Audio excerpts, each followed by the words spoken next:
Hello, everyone. Welcome to the channel. My name is Dylan, Survivor. We all know it. That's why you clicked on this video. Survivor 50 is coming to a close, and there's 5 people left. Now it's time to discuss who's going to win. That is why you clicked on this video, right? Now, there's 5 people left in the game, but really, there's only 2 winner options here, Jonathan and Aubrey. Now, we will talk about them in a second, but first, let's talk about Cirie and Rick Devens. Cirie and Rick Devens had the highest confessional count, coming in at 45 and 46, respectively. The closest person to them was Jonathan at 42. Closest to him with 36 count Rizzo, and he wasn't winning for sure. It looked like Cirie and Rick Devens were in good position to win because of their screen time, but I never believed it. Now, I haven't looked at the Edgic formula because that's confusing, but Rick Devens was kind of portrayed as the antagonist, the person to defeat.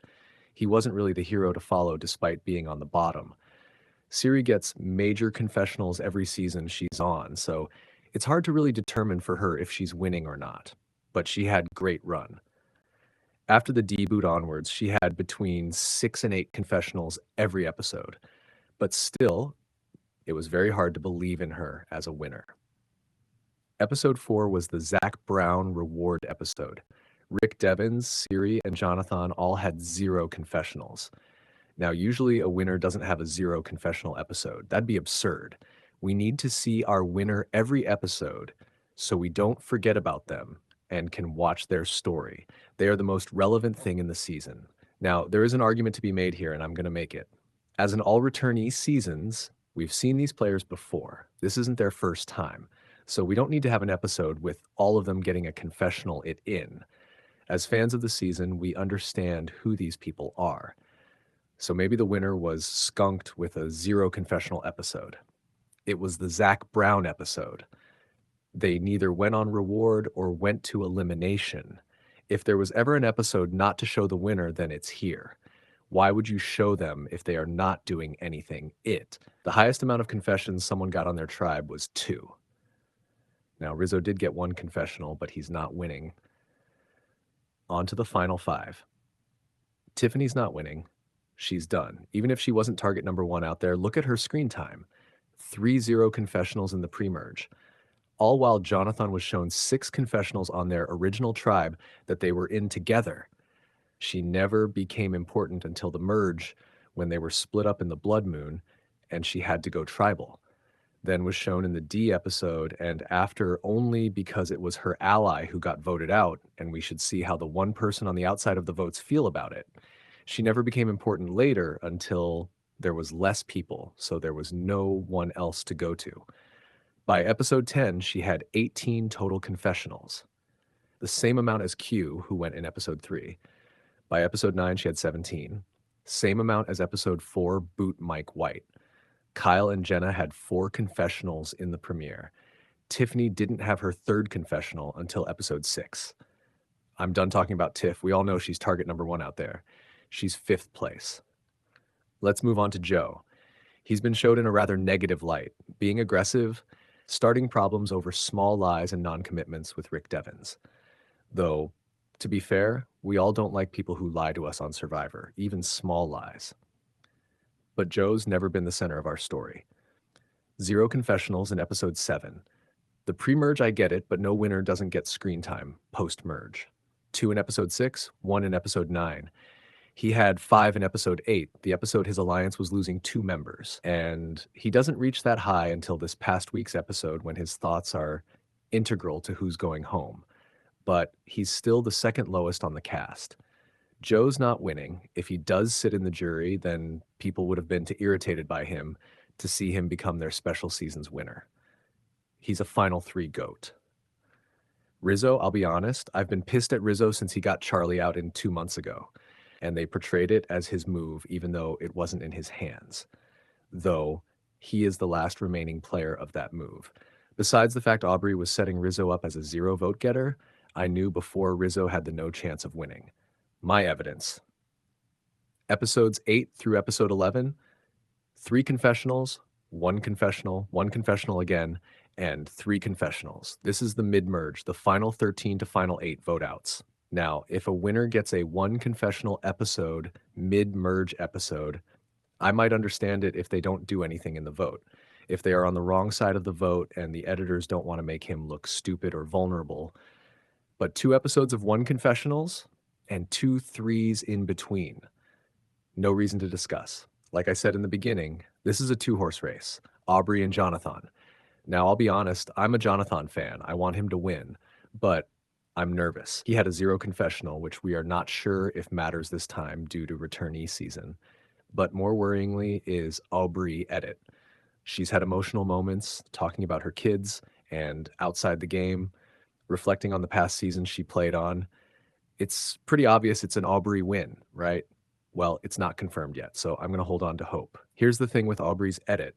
In the pre-merge, we saw Genevieve's perspective in their rivalry way more than we saw Aubrey's. Aubrey looked like the villain, like Genevieve should be the one to root for. Now, that was ages ago. Aubrey's been without Genevieve longer than she's been with her. But look at her confessional count. She has 2 4 confessional episodes before episode 10. That was her highest, usually getting 3s every episode. She hasn't looked important. Now, as for Jonathan, he's gotten big episodes.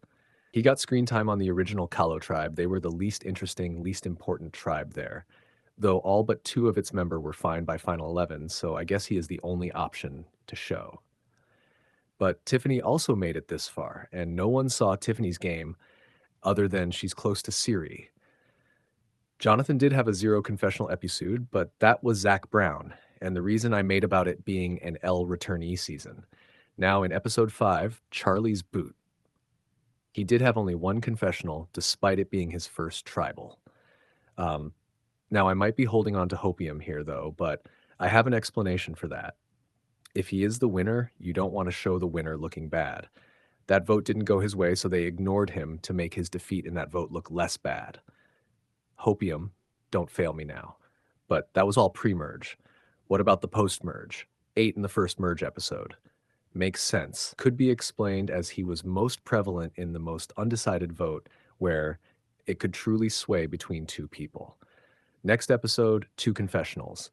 Not good, but they did give him credit for poking at D despite that not being reality. It didn't affect the vote. Next episode, 3 confessionals, but his number ones got voted out. 9 in Christian's boot episode. Now we're talking, giving him credit for a pointless move like getting his shot in the dark. 3 in his next ally's boot. Then 9 again in his double council duty episode. Jonathan is a mix. He has highs and he has lows. It's confusing, but is he going to win? I don't know. His high confessionals could be explained. He was kind of prevalent in those episodes, but there were other players to show in those episodes. He's looked good when they wanted him to look good, but kind of ignore him if he didn't. That might be a winner's edit. My main problem is that they haven't given him a reflection scene, cutting back to his previous game or his life outside the game like Aubrey. I'm concerned. But they could give him that in the finale. What better time than the episode he's going to win, right? Right. Please carry me on hopium. Here, what I think is likely to happen game strategy-wise. Tiffany goes 5th. If she loses immunity, they might take out Jonathan since his duo with Joe is the last stable alliance. 4th is probably either going to be Aubrey or Jonathan. Joe and Jonathan are sticking together, and they trust Rizzo and think Aubrey is sneaky. It all depends if Rizzo wants to save her not. If she gets targeted in Final 5, I could see Aubrey convincing him to play his idol for her as a big move other than him just holding on to it the entire season and taking out a big threat. If's firemaking, Aubrey either needs to Y, which doesn't seem likely with Joe, or she needs Rizzo to take her if he wins. She could also be placed against Rizzo in firemaking because the big string muscle dudes want to take each other. All that, or it's a vote, and it comes down Rizzo. She could end up facing Jonathan in fire. The season has possibly set up Jonathan as the big Goliath, the final boss to beat in the end. I'm not sure if he's a winner edit, but he is given the Rick Devens of Edge of Extinction edit. He's a threat. So maybe he gets taken down Final 4. It would be underwhelming to have 2 edit goats and 1 real contender in the Final 3, and predictable. So maybe they both are in the final tribal, pleading their case, a dramatic who's going to win final tribal. It being not obvious how they get there, I don't know. Aubrey and Rizzo placed in fire making. Aubrey wins, or maybe her against Joe if he doesn't win immunity. Rizzo might put him in there. Or Jonathan, him wanting Joe to take out Aubrey and not trusting Rizzo to get the job done. Or Aubrey wins immunity and it's Joe against Jonathan. Who know? Point is, maybe Jonathan is the big boss to beat in Final Tribal. Him and Aubrey have been showed to have an uneasy relationship. This is going to come down to the two of them. Who it is. I want it to be Jonathan. How it is done. Joe wins immunity and Aubrey goes Final Four. But the edit is highlighting and Aubrey wins. I'm worried Jonathan will get targeted at 5 if Tiffany does win immunity, but he's probably a Final 3 loser. He's got 3 confirmed votes on the jury from Coach, Chrissy, and Stephanie. Joe, too, if he gets eliminated. Does anyone else vote for him? Maybe. I feel like his game is better than Aubrey because he has been in control more, while she has been the target of options of many votes.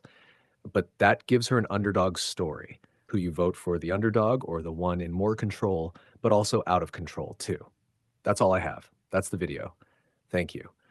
Hope you liked the video and spread it to your friends, holding on to that hopium to the max.